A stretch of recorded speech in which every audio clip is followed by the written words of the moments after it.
Greetings, everyone. I am Dr. Noni Davis from St. C Academy and African Center School here in Durham, North Carolina.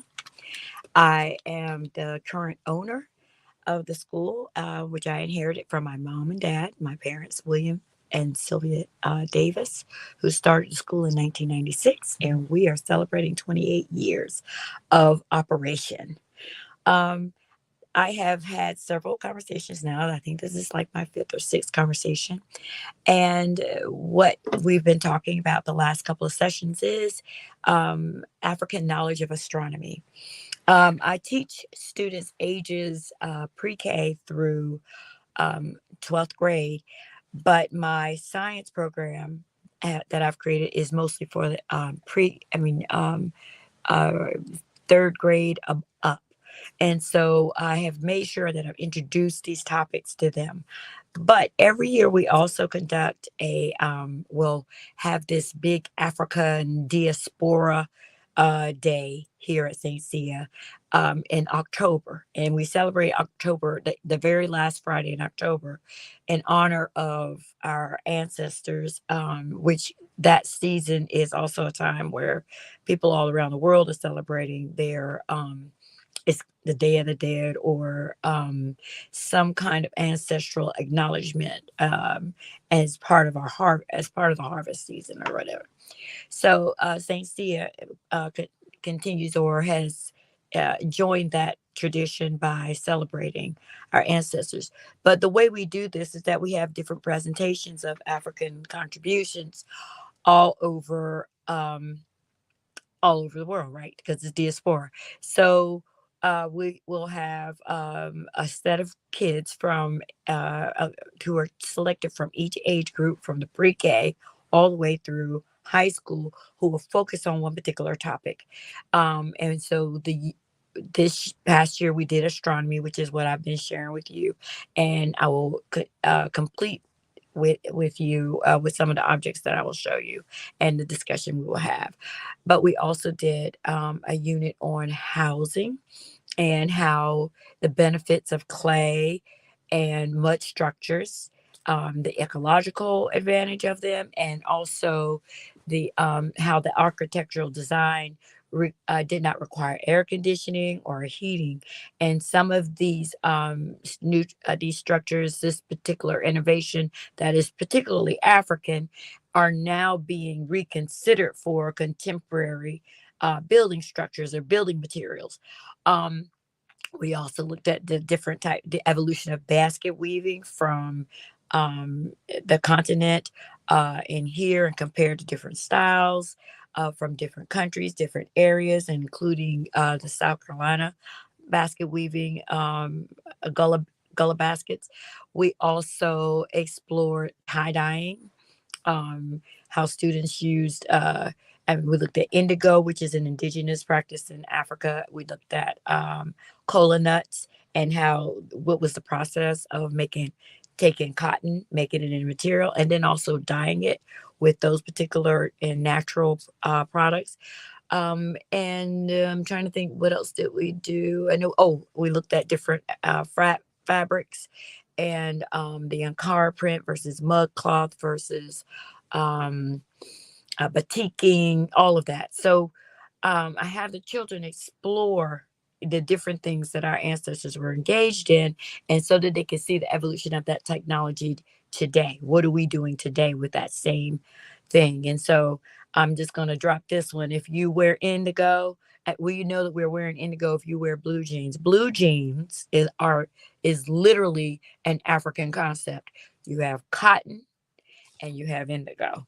And so when you're wearing, we got your Levi Strauss or your Calvin Kleins, you or whatever contemporary person you have now out here with these jeans, that is something that is direct from the continent. That is a style that we are still embracing today.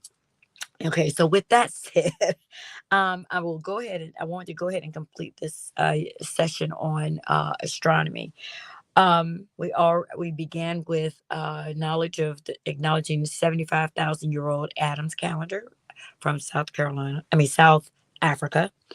And then we did the 25,000-year-old Ishango bone, which is also a math tool as well as the first lunar calendar that is believed to have been created by women. And then we have I introduced the doggone Molly knowledge of Sirius A and B. Sirius A and Sirius B orbit each other, and it takes us 70 years for that orbit to be completed.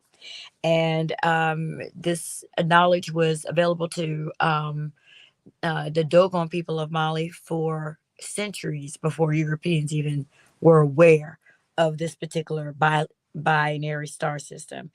Um, we also talked about let's see, did I cover everything? Oh, the Dendera, the Kemetic calendar that was blown out of the temple in ancient Kemet or Egypt by I think the French. One of them blew this thing out of out of the ceiling of the temple, and it's in their museums right now. And I don't know if we'll ever get it back, but people keep hope alive. They're beginning to understand that they stole this stuff, so they need to return it. But that Dendera was a constellation, a Kemetic zodiac, which reflected that had star systems, constellations that were reflective of what was going on Earth, what seasons were going on Earth. And for example, the inundation of the Nile happens every January, and that was also um, reflected in the sky by Aquarius, a woman pouring water out, or someone pouring water out of a pot. And so it was indicative of that particular thing. And so each one of the seasons of the zodiac, each one of the zodiac constellations are reflective of something that was also happening on Earth in the Kemetic Egyptian worldview. And so today I wanted to talk about use Anthony Browder's book to talk about these Tekkens. I'm not sure. I hope that you are aware of what a Tekken is. A Tekken is an obelisk. If you go to Washington, D.C., you will see the Washington Monument. Well, that is modeled after the Tekkens of Egypt. And this is the one that my granddaughter fashioned out of clay in her presentation for Africa Diaspora Day. And the Tekken was made out of one solid piece of granite or um, stone, and was transported from the quarry, the rock quarry, in one piece, about 2 million pounds easily, and carried to the Nile. And Africans had created barges which were able to support that amount of weight, so can and then transport this like 8, 9, 10 hours or whatever, several hundred miles up the Nile River from Aswan, I believe, all the way to Kemet. I'm not sure what I'm trying. I forget. I may have this backwards, but they traveled from Ethiopia up to Egypt. And so what is interesting is the amount of science that required. Extracting a 1 million pound stone predates anything that Isaac Newton was talking about. It predates their concept of physics, and it shows the knowledge of buoyancy and all sorts of incredible understanding of math, of weight, density, all of what I'm trying to think with physics, with how to move objects from one. So what is that? Kinetic energy and potential energy and force, and all of these terms that are related to science. So just extracting and moving this, and it could not be broken. You will never see a Tekken obelisk with a crack in it. So the degree or the determination for the highest level of perfection carving this obelisk, and with the symbols that represented Ra. It was considered a needle that was moving toward through the heavens to honor Ra, the god of the sun. As I discussed last week, we had a heliocentric understanding. So we believe that the sun was in the center of the solar system. And then to also, um, so you're carving it, you're moving it, you're carving it, and you're now setting the structure up.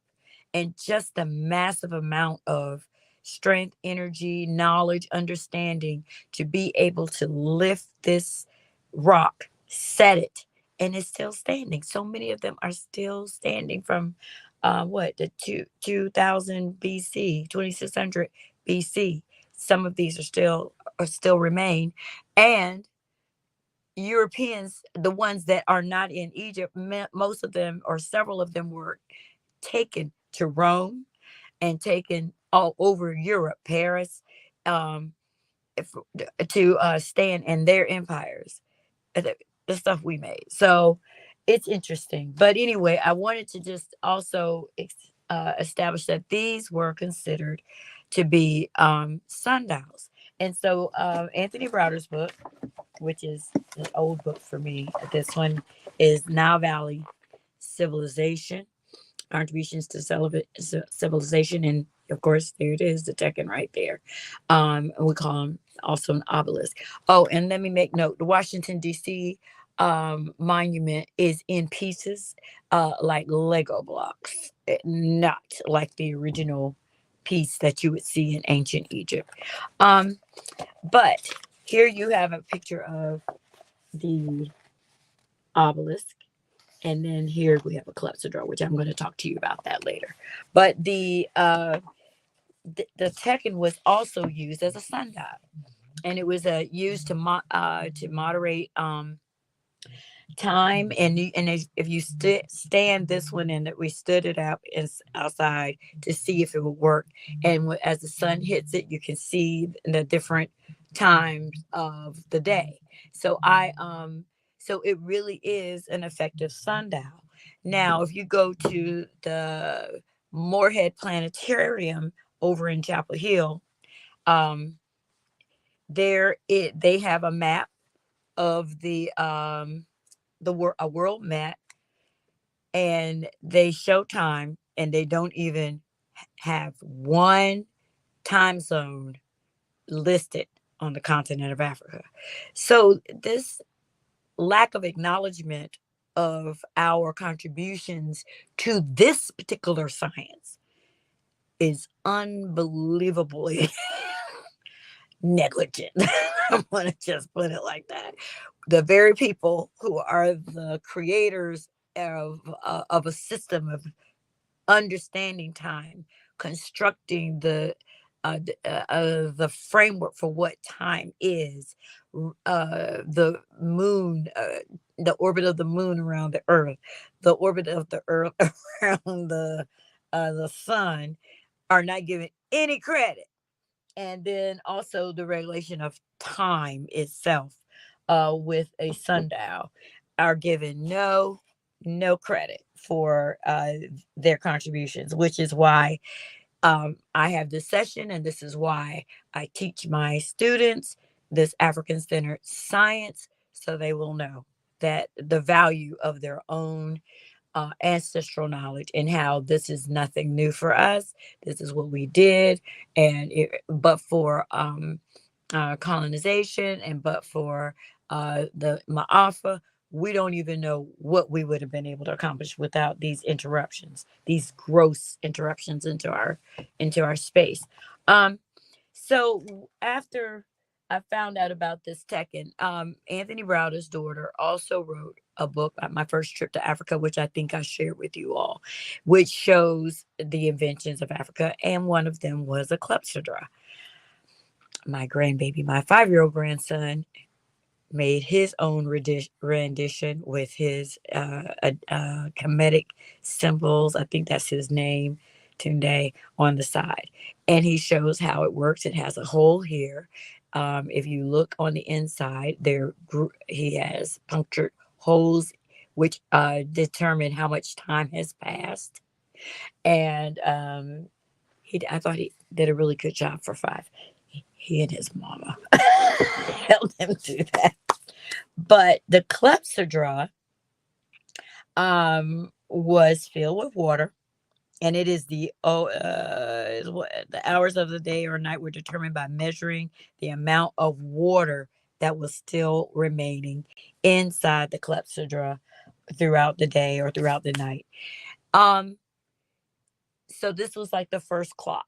The water clock was one of the first clocks. The oldest clock in the world. It was from introduction of Egyptian clocks that the 12-hour day reached Europe, and this clock is about 3,400 years old, and nearly 1,000 years later, such clocks were adopted by the Greeks.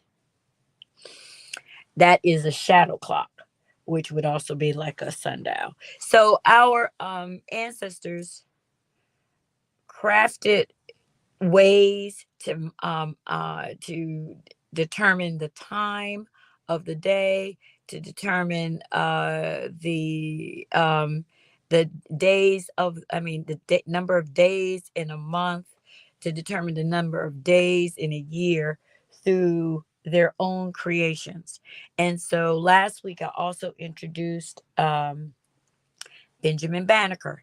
Now, Benjamin Banneker is believed to have had some awareness of this, of the historical legacy of his family. His father, I think I spoke last week, was a prince from Chad, and and we know that the Chad region is close to the Sahara Desert, and so the knowledge of navigation through using constellations, using star patterns would not have been something unique to him. So Benjamin Banneker's knowledge of creating an almanac um, was probably something that was passed on to him through his grandfather who was a prince from Chad. Um, he is not only responsible for an almanac which predicted a solar eclipse, but he is also, I think, responsible for the almanac. An almanac is we don't use these anymore, but farmers used almanacs to determine their planting seasons, to determine when fall was going to end, when summer was going to begin, when spring was going to begin. And these were all based on alignment of the planets, and how their movement, which required hours and hours of studying the night sky. And that this is what Benjamin Banneker did, and I think for a full year he was able to make these calculations and create. And he was the first African American in the United States to actually do a written document of an almanac that tracked these movements. Now, when he completed his book, it was sent. I don't think that they didn't publish it at first, because Africans can't read and Africans can't write and Africans can't do this and Africans can't do that. Never mind, he has proven that he is able to do this. So he had a friend who went ahead and published it. And then it was used as an argument against Thomas Jefferson to prove that African people were capable of thinking, capable of processing thought. I think I'm trying to think the five things that Thomas Jefferson said Black people did. He said that we had no emotions except what infantile emotions, something like we could not respond through a thinking process. Um, we could not compete with Europeans in any kind of intellectual space. We only could do what we were told literally, and there was no possibility of imagination or creativity. Never mind that the people who were building his house. If I don't know if you've ever been to go to Monticello, and then you'll see all the architecture, and then you're like, he did not do that by himself. So who created these domes that look like something you would see um, in the African architectural structures? Um, in his house looks like something that you would see. Literally, the designs of the roofs look something like something you would see in Africa, uh, what we would call hut houses or indigenous buildings. So these are the architects that built these. These were the carpenters. These were the blacksmiths who created all of that. So Benjamin Banneker wanted to counter that argument and use his almanac as proof that if you just leave black people alone, you'd be amazed at what we could accomplish. Um, Thomas Jefferson did not listen to him, of course, but it did influence the way he wrote the Declaration of Independence. Unfortunately, the statement of I think it was a statement saying that all people are created equal was actually removed because of the South. The Southern colonies did not want, or well, representatives did not want that statement in there. So we know that Thomas Jefferson was impressed by some of this new revelation of, oh, there are black people who can think on their feet, and they are intellectually capable, but he was so burdened down with this greed and this desire to maintain white supreme stupidity that this is what he did. I hope if I offended y'all, I'm unapologetic. Anyway, these are the things that were transpiring during that era, and Benjamin Banneker was a contemporary of Thomas Jefferson and used his knowledge of in astronomy um, to influence Jefferson's position on slavery. Um, I'm trying to think, what else did I need to say? Um, I hope that you all will consider this is some of these books to purchase. I said the Now Valley Civilization, Contributions to Civilization, but also let's see, this is Kaba Hiawatha Kameni's book. Is based on the Shabaka Stone, an African theory on the origin and continuing development of the cosmic universe. Now, this book is not an easy read, so you need to have a real strong understanding of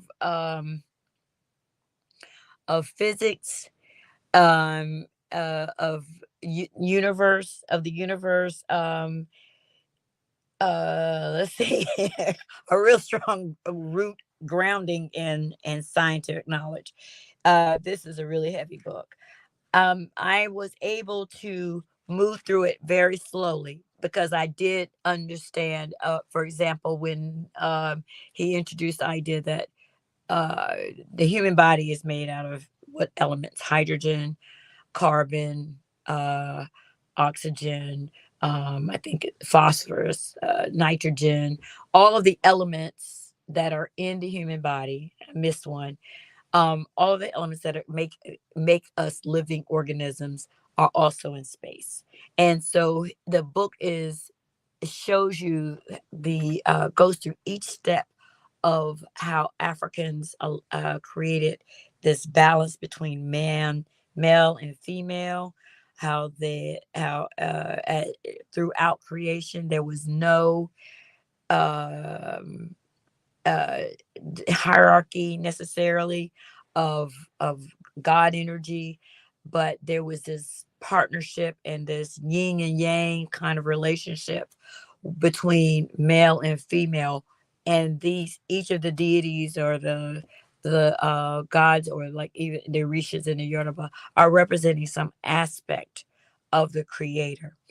And but he's explaining it all through a scientific lens. So he's introducing terms that you would find in high school, college level science science books and science curriculum. But I think it's worth the labor. Even if you have to stop to read a page, go look on the YouTube and see what that means. What is a quark? What is a photon? What is quantum theory? What are all of these terms that are related to this level of science?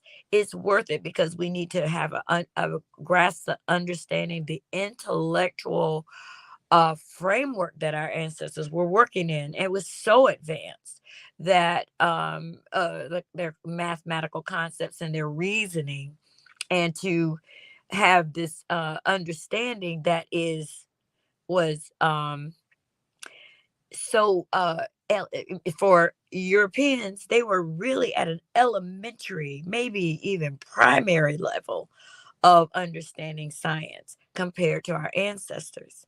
And we need to understand that, so that when we are moving through these fields, we're not thinking, oh, I'm the first to accomplish this, or I'm the first Black person in space, or I'm the first Black person to be at this level.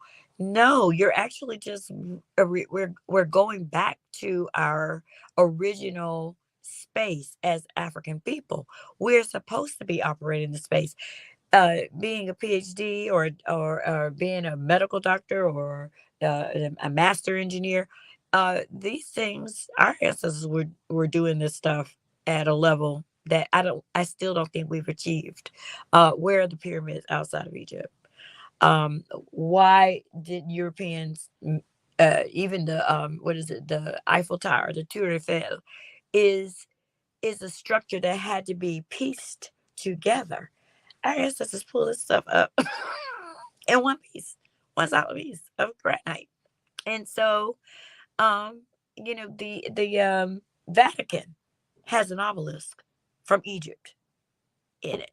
They have taken Italy has an obelisk from the Ethiopians, from Ethiopia, Axum.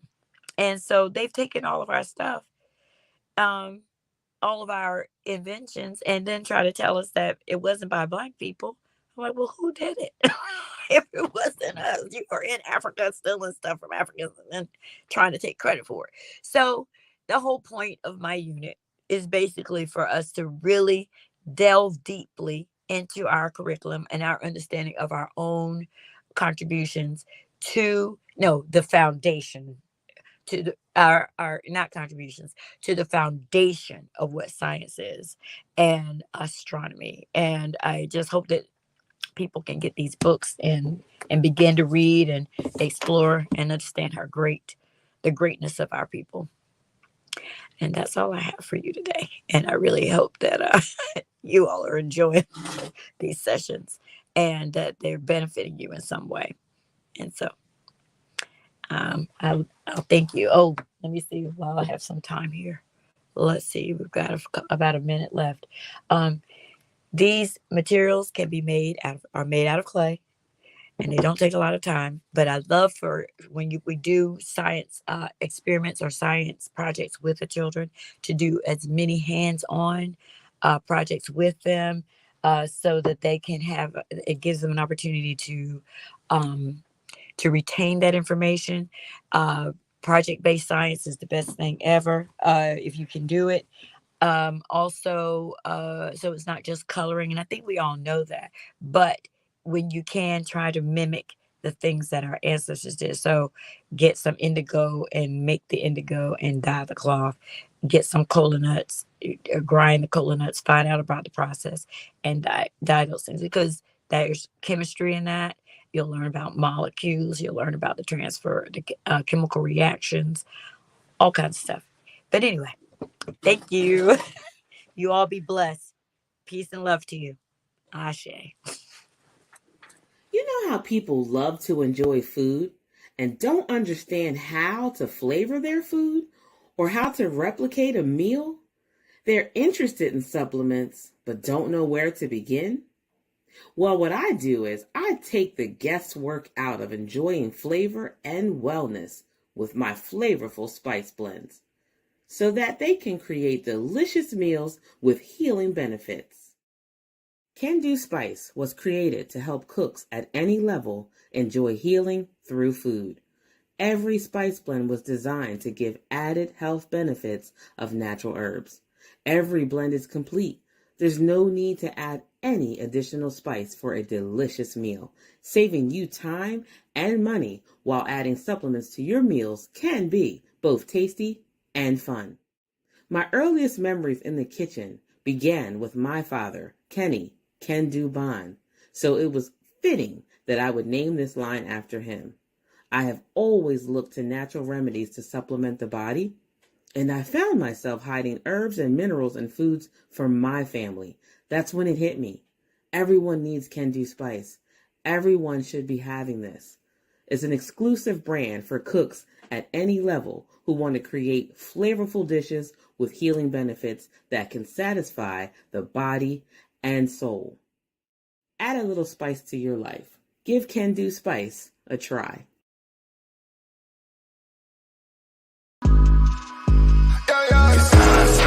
I won't fold, I won't drop until we on top. Only going non-stop, non-stop. I won't fold, I won't drop until we on top. Only going non-stop. I want to thank everyone for coming to the 2020 TAF Awards.